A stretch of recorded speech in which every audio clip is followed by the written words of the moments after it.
Assalamualaikum warahmatullahi wabarakatuh, teman-teman. Apa kabar semua? Sehat selalu. Jumpa lagi dengan saya Isram di channel YouTube Isram Law. Nah, teman-teman, melalui video ini kita bincang-bincang hukum lagi, kita diskusi lagi dengan bahasa yang sederhana dan mudah dipahami ya.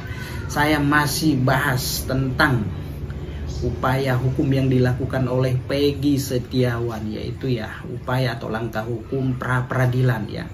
Pra-peradilan ini merupakan hak yang dimiliki oleh seorang tersangka untuk mengajukan upaya.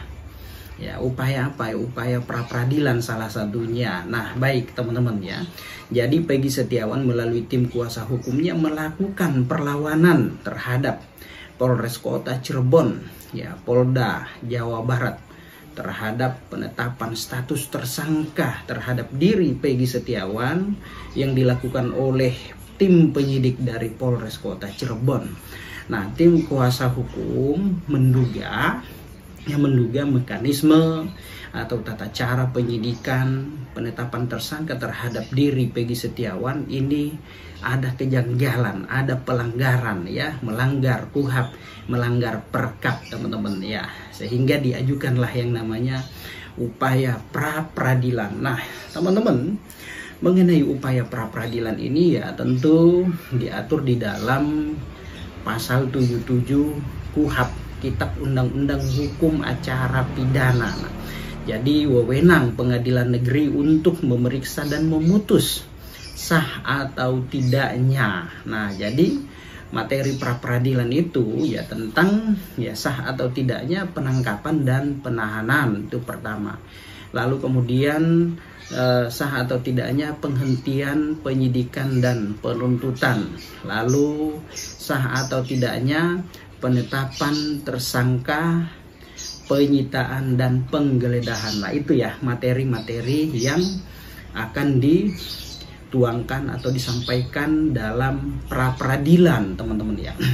Nah, jadi perlu juga saya sampaikan bahwa sidang pra-peradilan ini berbeda dengan sidang pada umumnya teman-teman ya. Ingat ya, sidang pra-peradilan ya berbeda dengan sidang-sidang seperti biasa ya pada umumnya ya. Nah, kalau di dalam sidang pra-peradilan ini ya hakimnya itu hakim tunggal, hakimnya satu, tidak tiga ya. Biasanya kalau sidang seperti biasa itu ya hakimnya ada 3, ada 5, ada berapa tuh. Nah, kalau di sidang pra-peradilan ya hakimnya itu hakim tunggal. Nah, teman-teman ya seperti itu ya. Dan materi yang diperiksa di dalam sidang pra-peradilan ini ya mengenai tentang proses administrasi. Itu ya, proses administrasi. Terus kemudian berbicara tentang formil mengenai proses penyidikan, penetapan tersangka, penggeledahan, penyitaan, penangkapan, bahkan penahanan. Nah, itu yang dibahas. Tidak berbicara tentang pokok materi seperti kasus pembunuhan Vina. Nah, tidak akan dibahas dalam sidang pra-peradilan mengenai kasus pembunuhan Vina, karena itu sudah masuk dalam pokok materi. Nah, misalkan perkara ini lanjut ya, pra-peradilan ini misalkan ya teman-teman ya, pra-peradilan yang diajukan oleh Peggy Setiawan melalui kuasa hukumnya ini ditolak atau gugur, maka akan lanjut pada sidang pokok materi ya, atau sidang nanti seperti biasanya tuh, seperti pada umumnya. Nah, di sana barulah tuh hakimnya ada 3 majelis ya akan membahas tentang masalah pokok materi ya terhadap nanti yang disedangkan itu ya tersangka, terdakwa, bagaimana cara melakukan pembunuhan, seperti apa, siapa yang melihat, bagaimana dan apa yang terjadi. Nah, itu yang dibahas kalau pada sidang pokok materi. Nah, kalau sidang pra-peradilan yang mekanisme penetapan tersangka yang dibahas ya, apakah benar penyidik telah melakukan penetapan tersangka terhadap Peggy Setiawan ini sudah melalui cara-cara yang diatur oleh undang-undang, sudah menggunakan cara-cara yang diatur oleh KUHP, diatur oleh Perkap. Nah, seperti itu teman-teman ya. Nah, jadi yang dibahas itu mengenai persoalan administrasi atau formilnya, bukan materi, bukan pokok perkara teman-teman ya. Jadi Peggy Setiawan melalui tim kuasa hukumnya telah melakukan upaya hukum atau langkah awal untuk melakukan perlawanan terhadap Polres Kota Cirebon dan atau Polda Jawa Barat ya, yang dibahas mengenai tata cara penetapan tersangka terhadap diri Peggy Setiawan sah atau tidak. Nah, ini sudah sesuai dengan ketentuan atau tidak teman-teman ya.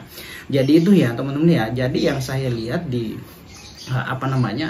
di masyarakat ini setelah melihat pemberitaan, membaca media-media online dan lain-lain, yang dipikirkan bahwa Peggy Setiawan ini ya sudah disidangkan dalam pokok materinya. Belum ya teman-teman ya, belum ya, prosesnya masih panjang. Nah teman-teman ya, misalkan upaya pra-peradilan yang telah diajukan oleh tim penasehat hukum Peggy Setiawan ini dikabulkan, maka ingat ya, maka mekanisme atau penetapan tersangka terhadap diri Peggy Setiawan ini akan hapus dan proses penyidikannya dihentikan ya.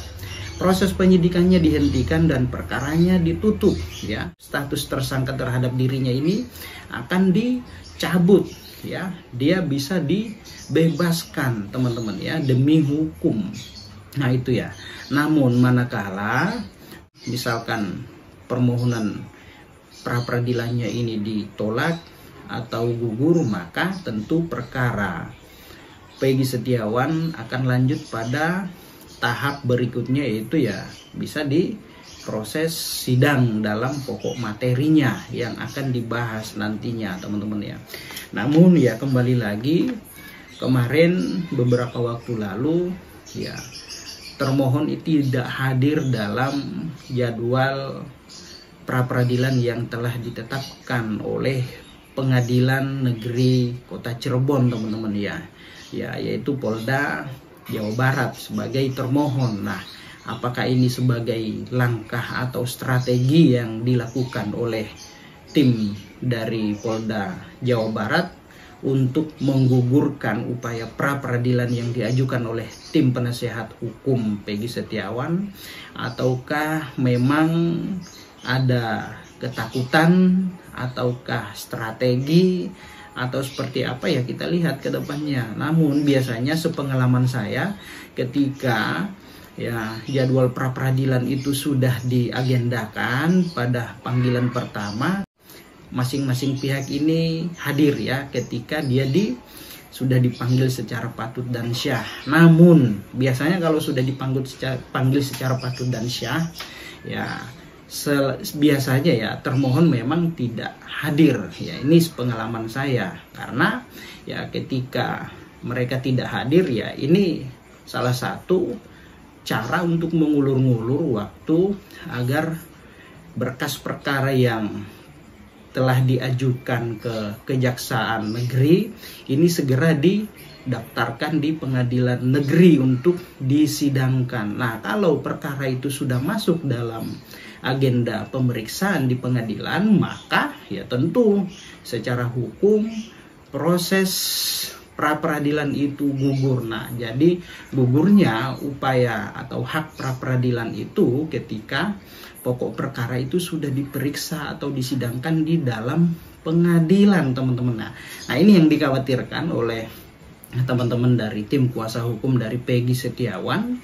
Jangan-jangan ini merupakan strategi ya untuk mengulur-ngulur waktu agar berkas perkara yang sudah diajukan ke Kejaksaan Negeri ini dalam waktu dekat langsung didaftarkan atau diregistrasi di Kepaniteraan Pengadilan Negeri Kota Cirebon. Nah, kalau sudah diregistrasi dan bersiap untuk disidangkan, maka ya upaya prapit itu bisa gugur teman-teman ya, karena pokok perkaranya sudah disidangkan, sudah diperiksa, sementara upaya prapitnya ini masih dalam proses ya pemeriksaan, entah itu pemeriksaan berkas-berkas para pihak dan lain-lain. Nah, kita nggak tahu ya apakah ini strategi untuk menggugurkan upaya prapit atau tidak ya. tentu masing-masing pihak lah yang memahami ya. Saya juga tidak mau terlalu jauh berspekulasi gugur atau tidak, dikabulkan atau tidak ya, biarkan masyarakat yang mengetahui kan gitu, yang menilai ya mekanisme ini ya. Nah, pada intinya saya juga menyampaikan bahwa ya hukum pidana di negara kita saat ini ya memang kondisinya sangat memprihatinkan atau tidak baik-baik saja. Nah, semoga penegakan di negara kita ini kedepannya makin mantap, lebih bagus lagi, terus berbenah. Dan saya meyakini bahwa setiap lembaga-lembaga penegakan hukum seperti kepolisian, kejaksaan, kehakiman ini masih ada orang-orang yang baik, yang memang peduli terhadap kondisi nasib orang kecil. Nah, terkhusus pada orang yang sedang mencari keadilan. Nah, oke, baik teman-teman, demikian. Terima kasih. Salam keadilan.